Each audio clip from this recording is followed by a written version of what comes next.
Hello, welcome to the discussion of ARM processors. According to the syllabus pattern, this topic rises in Unit 3 of Embedded Systems and IoT syllabus according to the college syllabus pattern. In general, if we speak ARM processors that stand under the top level of the microcontroller tree. So though the word we are representing it as processor, still it is been in the category of microcontroller discussion itself. Many of our basic level to high-end level mobile phones, which we regularly take as a part of our life, are being built up with ARM family designed architecture processors.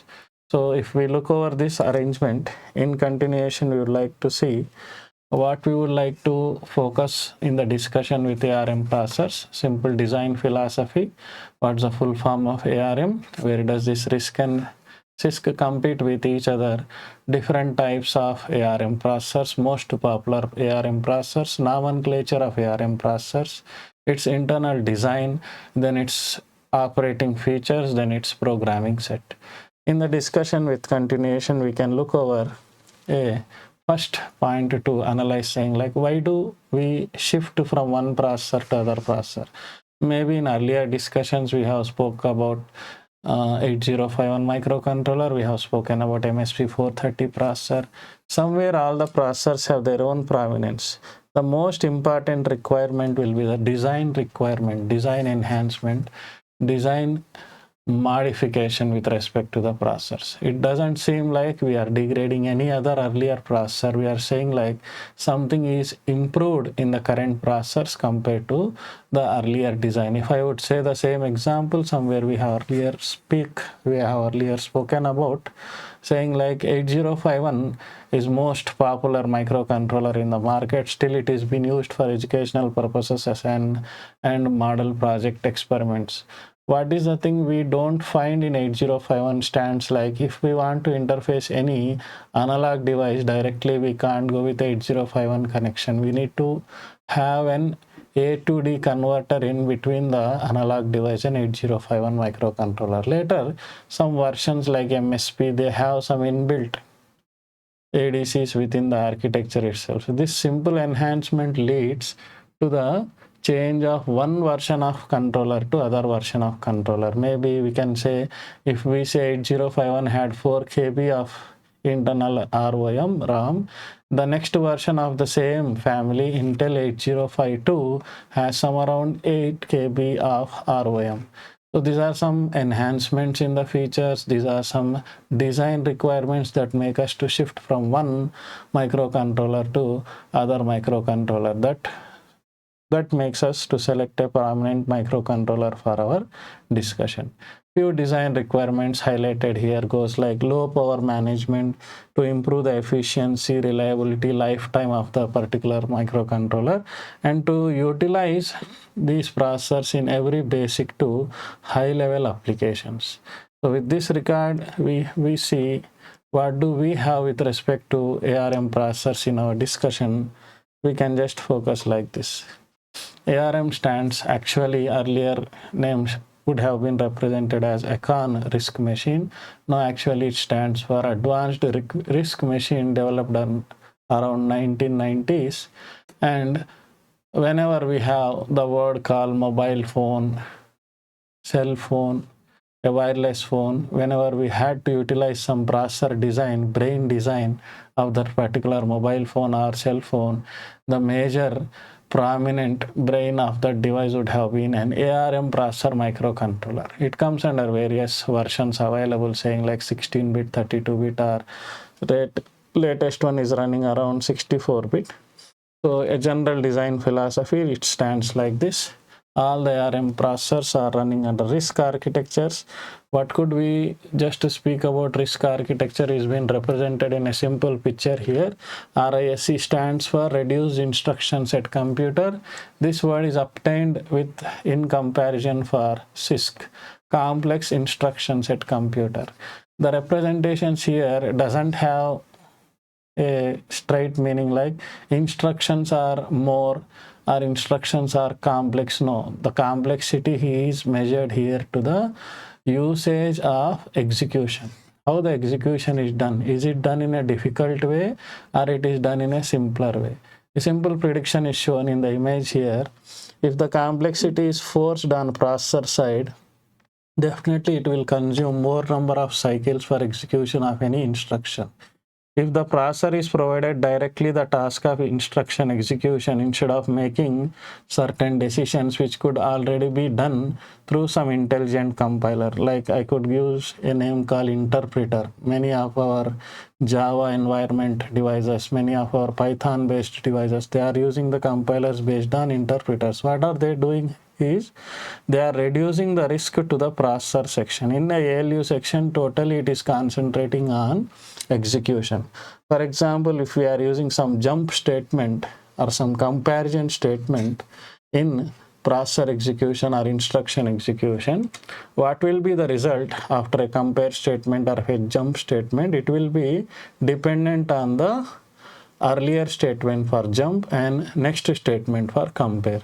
These two instructions rely on their previous or further coming instructions respectively. So here, if processor makes the decision based on some earlier or future instructions, it has to wait for some duration of time to depend on the previous results or the future results. At this part, if we give some relaxation to the processor, saying like it should be given with a prior notice what to do after executing the instruction. For example, I say decrement, jump, and leave this location to go other location, saying like D, J, N, Z. Decrement the count and jump to so and so location if the count has not become 0. The reduction of complexity, though the instruction appears very new to us, very bigger to us, here size or quantity of instruction doesn't increase the complexity, it increases the time taken by the execution or time spent by the processor for execution in such instructions. So the complexity is reduced with RISC architecture. This is the benefit we are implementing.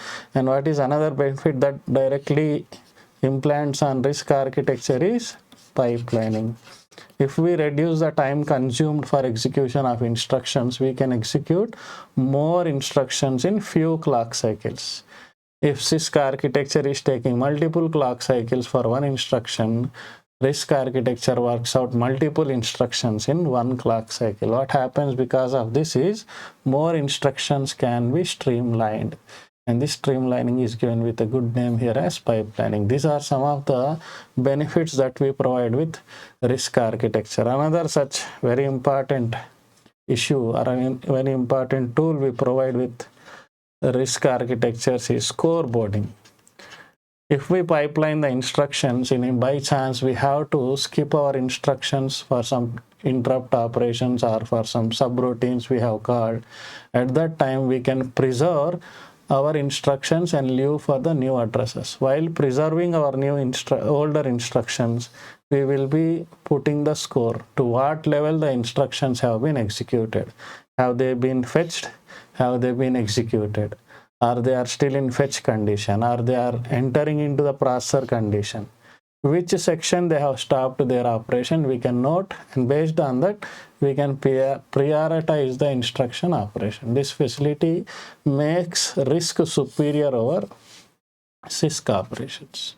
So based on this, the architectures are developed and we have our name of ARM. And what is the good thing about ARM again is they will be extended with their own modifications under a lot of versions. Every first processor that was designated was ARM. There was no ARM1 unless we had this ARM2. Currently, the most popular versions running in the market are ARM13, mostly built for Samsung products, Samsung mobile phone products. Still, we have ARM13 going on with some experimentation. ARM11, ARM9 stands with the popular marketed microcontrollers. ARM7 is the most popular microcontroller for educational purposes and project operations. In the discussion continued, if we look over general features, whatever we have selected for ARM processor. In this condition, in this discussion, we are looking over the features of ARM7. It generally stands as a 32-bit processor, So again, I repeat, if we use the processor, still the word has to be considered to be a microcontroller application. The purpose of this processor is, though it is having a good high speed, it will be used for specific task applications. So modeled around 1993, it has got its popularity with a high commercial value and various versions available. Many of us might have worked out with our mini projects or basic learning projects with ARM TDMI version. In that we have LPC2148 operating microcontroller device. After ARM7, the tree was increased from ARM7 to 9 to ARM11. So some of the things we can see on the screen are the versions of ARM7 again, like ARM700, ARM710, ARM720T, ARM740T, or ARM TDMI, TDMI-S. These makes some doubt, like what are all these extensions based on?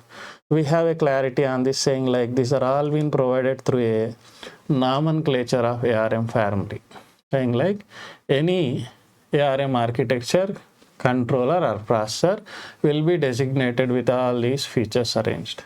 The first name, for example, I say ARM X. X here stands for the series of ARM processor, saying like it could be 7, it could be 9, it could be 11. And the next correction, if I say ARM 710, it says like 7 is X, it's ARM processor series. The amount of cache it provides, one level of cache, then it doesn't provide any sort of memory management unit. These are some of the representations. Then we have a most popular version, ARM 7TDMI, most popular version used for educational field, where it supports thumb instruction. It has a debugger arrangement, inbuilt debugger arrangement. Then it has a floating point multiplication facility, saying like the fast multiplier. Then in-circuit emulator. We find this in-circuit emulator in MSP processor also, as it has been specially provided. We just add on the feature saying like ICE with a version arrangement saying like I. Similarly, the enhancements may go for some of the controllers, some of the ARM processors supporting for Java operations, floating point operations, then synthesis, getting some interconnection with other processors, sharing of microprocessor or sharing of micro operations with other processors. So these are some of the basic details that we would like to focus on this. The part 1 of ARM processor end here, then we'll meet in the next discussion with some more enhancements.